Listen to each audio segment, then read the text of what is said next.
Splashway Beats, splashing the check-in. Thank you for tuning in. I have another video right here talking about Canada. Should single men travel to Alberta, Canada? I have a video playing in the background, walking around Princess Island Park, Calgary in 4K. The video is brought to you by Canada Walker. Check out their YouTube channel. All right. I'm showing you Calgary, especially Princess Island Park, for a reason. I didn't want to show you Edmonton. There's really nothing to show you in Edmonton. But this is where I used to live, in Calgary. I used to live in Edmonton also. But, Princess Island Park, it looks real nice in the wintertime and especially in the summertime. All right. Look at the view. What you see on screen right here doesn't really serve it any justice. Like, you have to see it in person. But I tell brothers, give you the quick answer. No, you should not travel for women to Alberta. You should travel for work. And if you're looking for women while you're traveling for work, you need to have them pretty much, you need to set something up before you get to Alberta. All right. Whether it's through Instagram, Facebook, or some online dating app.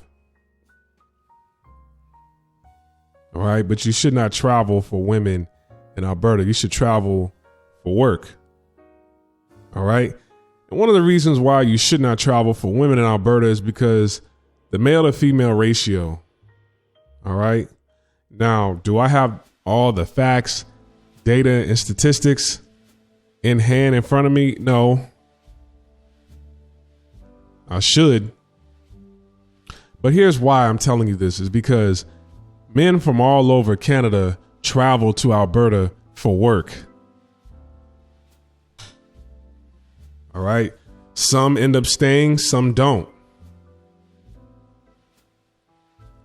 Some guys will still live in British Columbia. Some guys will still live in New Brunswick. Some guys will still live in Toronto. Some guys will still live in Winnipeg and fly back and forth to Alberta every couple of weeks.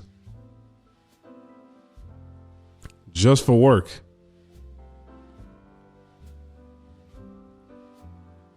All right. And some people end up staying. So you got these provinces just flooded with males working on the oil rigs. That's why they're traveling to Alberta.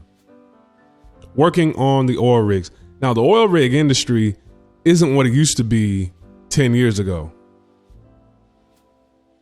All right. 10 years ago, it was still booming at that time. It wasn't until, I would say, when was that fire? That fire happened in like 2016. It happened like 6 years ago, something like that. Fort McMurray went up in flames and they had to lay a bunch of people off. I'm talking about like the whole town just lit up in flames. And Fort McMurray, that's where a lot of oil patches are in Fort Mac.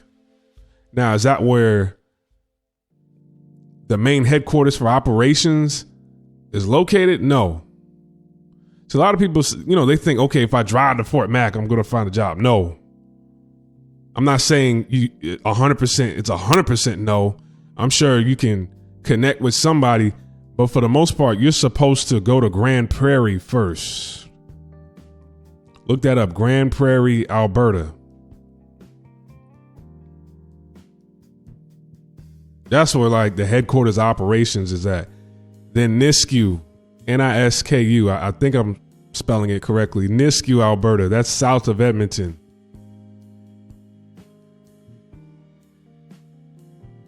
You got some companies in Red Deer. Fort Mac, that's just where the patches are, the oil patches are. I mean, you can go up there if you want. And Calgary, that's where, they handle the financing. You know what I'm saying? The accounting. All those buildings you saw earlier on the screen, I won't say all of them, but the majority of them are built there because of the oil rigs. All right. They are there because of the oil rigs. You have offices in these buildings with different companies, and a lot of them have something to do with oil rig companies. All right. And I say, if you want to get into working on the rigs, if that's your thing, then I would say Canada is a better fit for you than America. Because in America, they want to pick people up from jail so they can pay them the least amount of money they can. From what I heard, they don't really practice safety all that much. Then, I'm sure they of course, they're big into safety, but from what I heard, they're not as safe as oil rig workers in Canada. They're not as safe. All right. And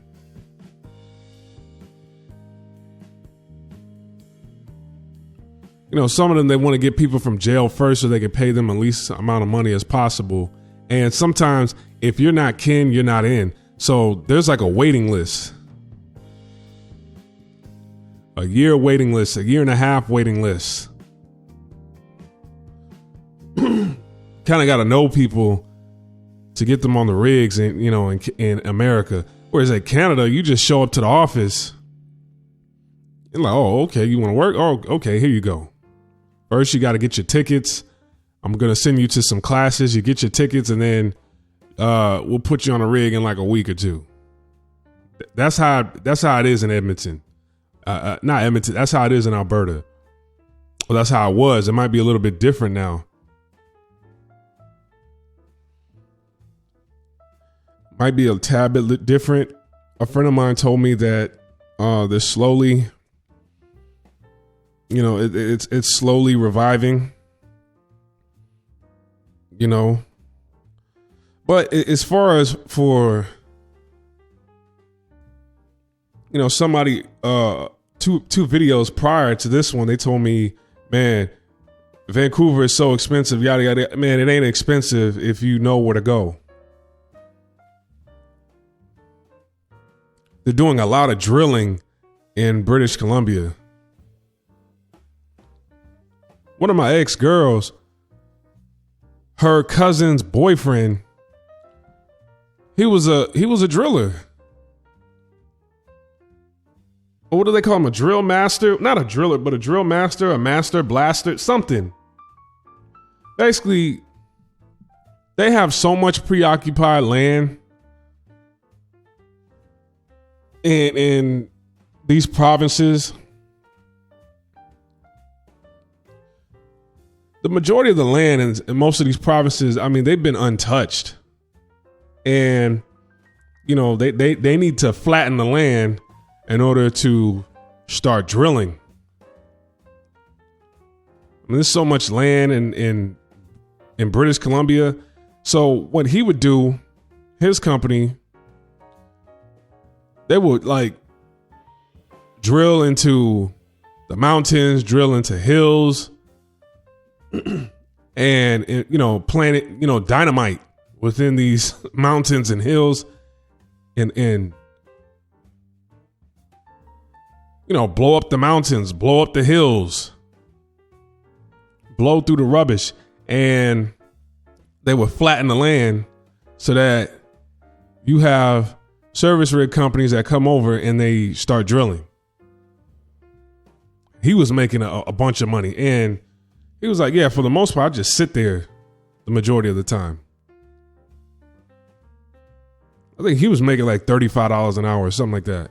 You don't need any experience for that. You don't need a degree. Hell, there are people out there who don't even have high school diplomas. All right. So that's what you should be doing when you go to Alberta. You don't go there for the women. And, women, they have options. There's more men than women in Alberta. All right. Now let's talk about Edmonton real quick. Now, when I first got to Edmonton, the women were they were pretty cooperative. I'll give them that. They're pretty cooperative. I mean, they weren't as thirsty as the women in Saskatchewan, but I'll talk about them on a different day. But they were pretty cooperative. The only thing about Edmonton is they have some of the ugliest women I've ever seen in my life.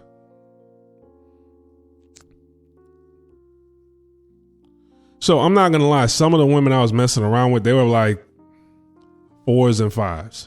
I didn't mess with too many women in Edmonton because it was like, oh, okay.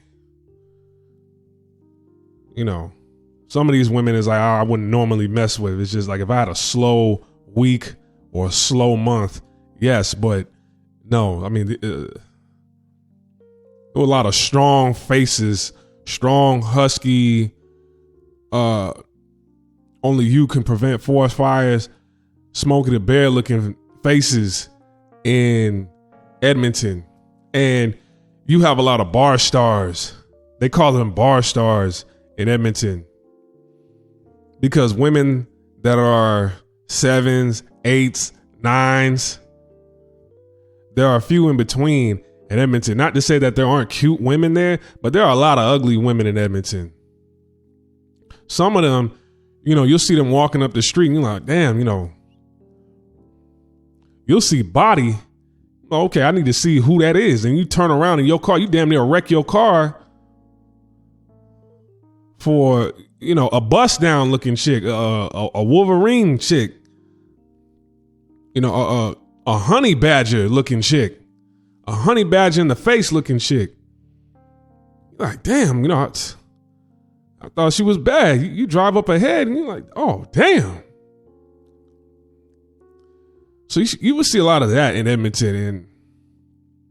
And, Edmonton is like a dark cloud that just always hovers over that city.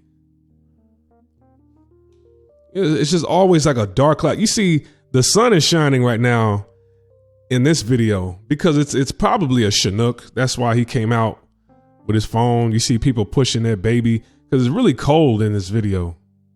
I think he said it was like 4 degrees Celsius or 15 degrees Celsius. I forgot what the temperature was in this video, but it's fairly cold.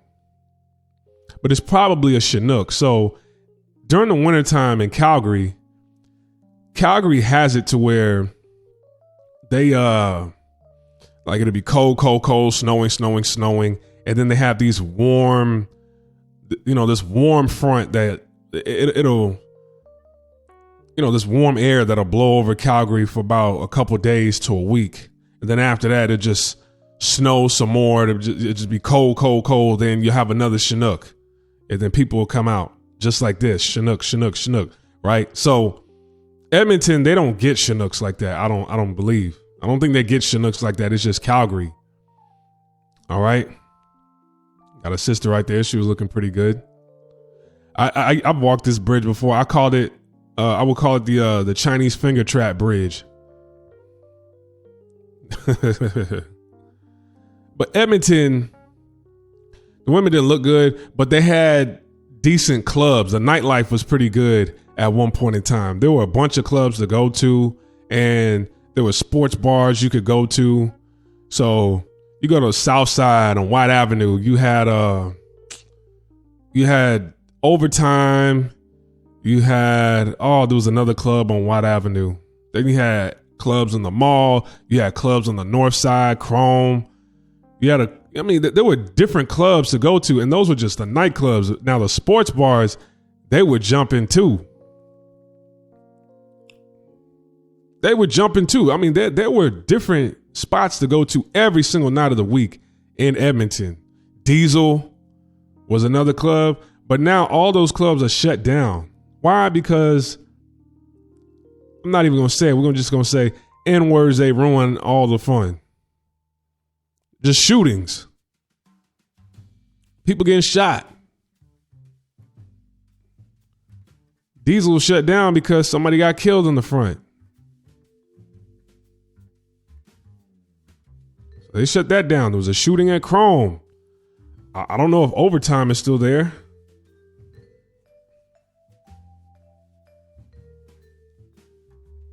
Remember the last time I went to Edmonton, I'm driving around with this girl and I'm asking her, I'm like, are all these clubs still here? They're like, no, they changed it to like an Irish pub or like, damn. So the nightlife isn't the same in Edmonton. There's really nowhere to go. Cats in their feelings and they just get to shooting.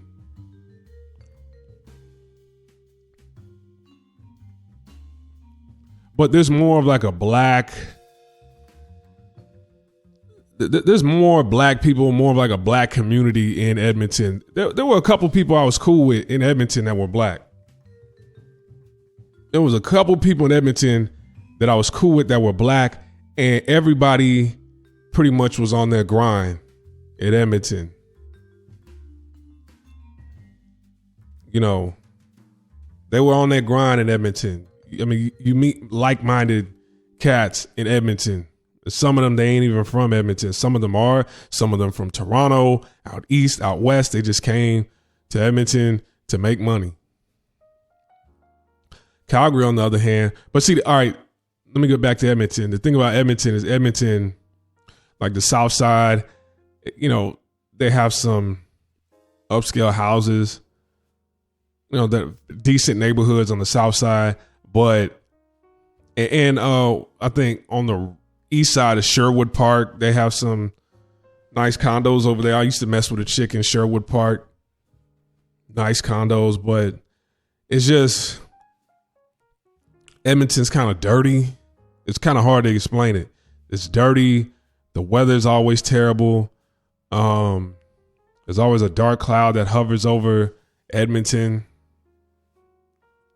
That mall up in Edmonton, everybody talks about, oh, it's the biggest mall in the world. No, it ain't.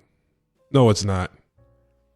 And when I used to go up in that mall, there was really nothing for me to buy. There's nothing to purchase in that mall. I always, 'cause I'm tall.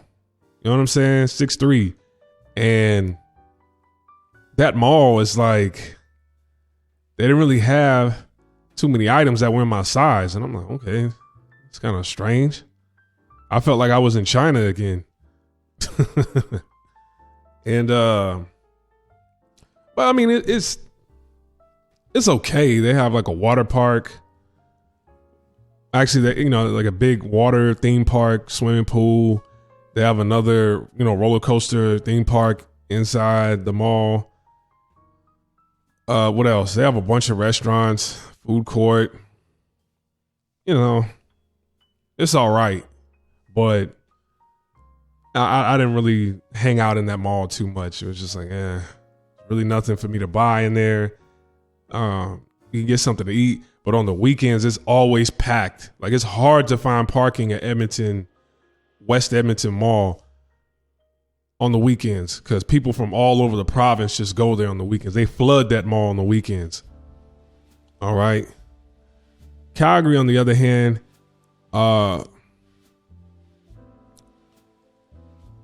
people,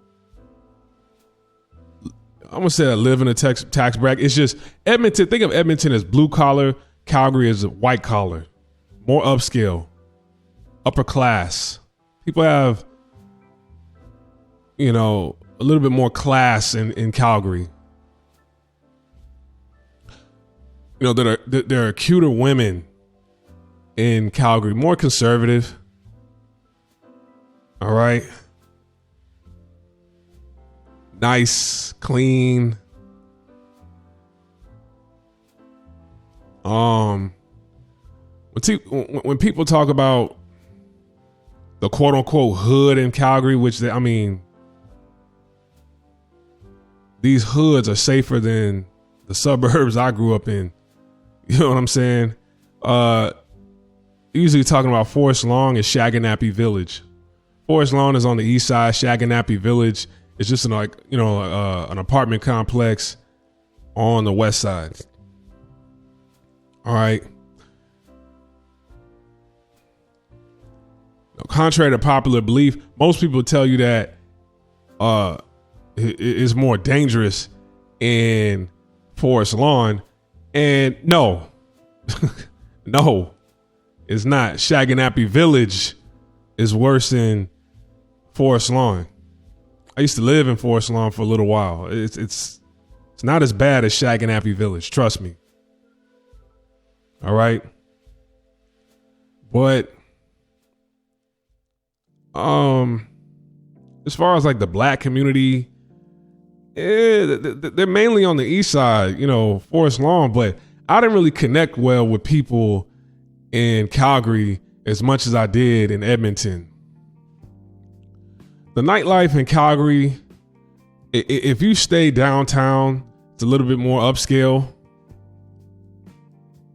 You have rooftop clubs that people go to. Those are fly. Those are nice. Can't be looking dingy at those clubs. I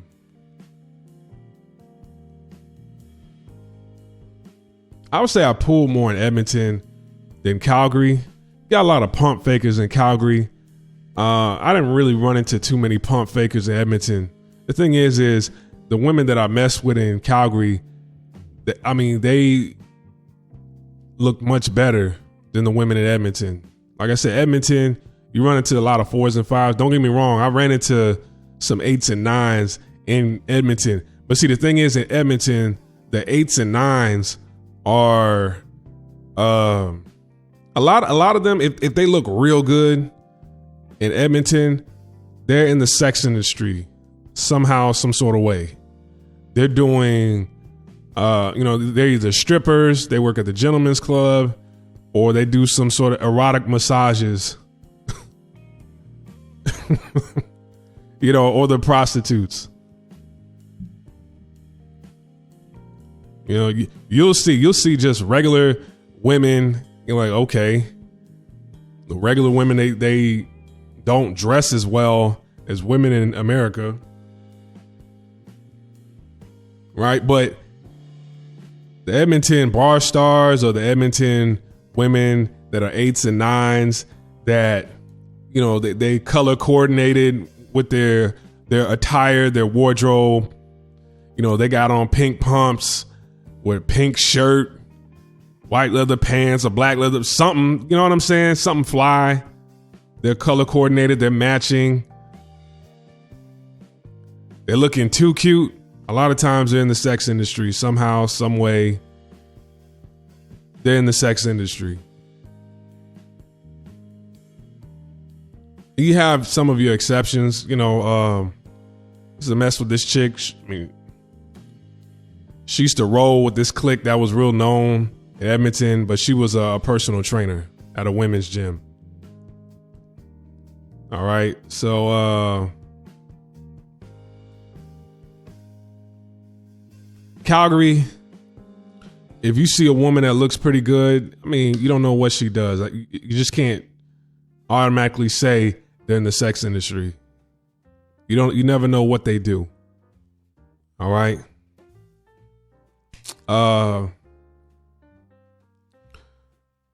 Like I said, the women I pulled in Calgary look much better in Edmonton. I remember one time I pulled this chick from Spain, and when I brought her around, people couldn't believe that I pulled her. She used to live downtown in a condo in Calgary, downtown. A lot of people couldn't believe it. It was like, damn, you pulled her? I gave them that Michael Jordan look, like, I don't know how I did it. She used to tell me about Ibiza. That's the first time I heard about Ibiza, was through her. All right. One thing I could tell you is like, I felt more comfortable, riding around Edmonton and Calgary, living in certain neighborhoods in Edmonton and Calgary, because in Calgary, I mean, I know the streets of Calgary like the back of my hand, more so than Edmonton. Edmonton, you know, you tell me about certain neighborhoods, like I wasn't even there for that long. But Calgary, I mean, there isn't a place in Calgary and the surrounding towns that I have not been to.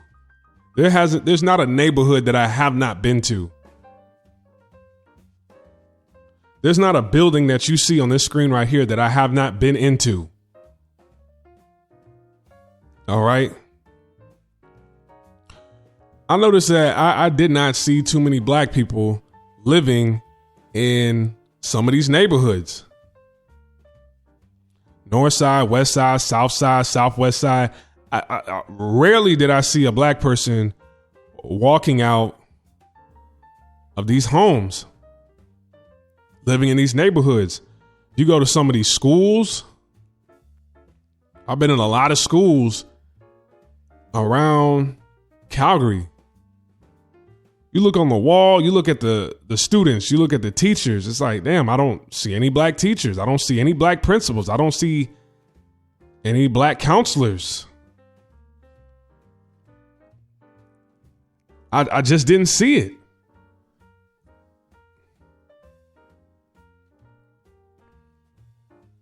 And maybe I need to touch on that in another video because I'm going off topic a little bit. You know, you move into certain neighborhoods, it's kind of like, oh, you know, oh wow, what's he doing here? You know, it's like it's that type of vibe. So like I said, Edmonton is blue collar, Calgary is white collar. But should you travel to Alberta for women? Not if you have something lined up. You need to have work lined up and you need to be speaking to women over dating apps. But, you know, a lot of these women, they have, they're a little bit more stuck up in Alberta because they have more options. They have more options. There's more men than women. Now, if you go to BC, Saskatchewan, Manitoba, they're a little bit more appreciative when it comes to a man traveling from America to those provinces, especially Saskatchewan. I'll talk about Saskatchewan on a different video. I'm going to post this video up. I might take it down because I was all over the place. I don't feel like I was 100% focused on the topic as I should have been. I think, you know, I could have broken this video down into 5 or 6 different videos. All right. But you let me know what you think in the comment section below. I'm over and I'm out. Peace.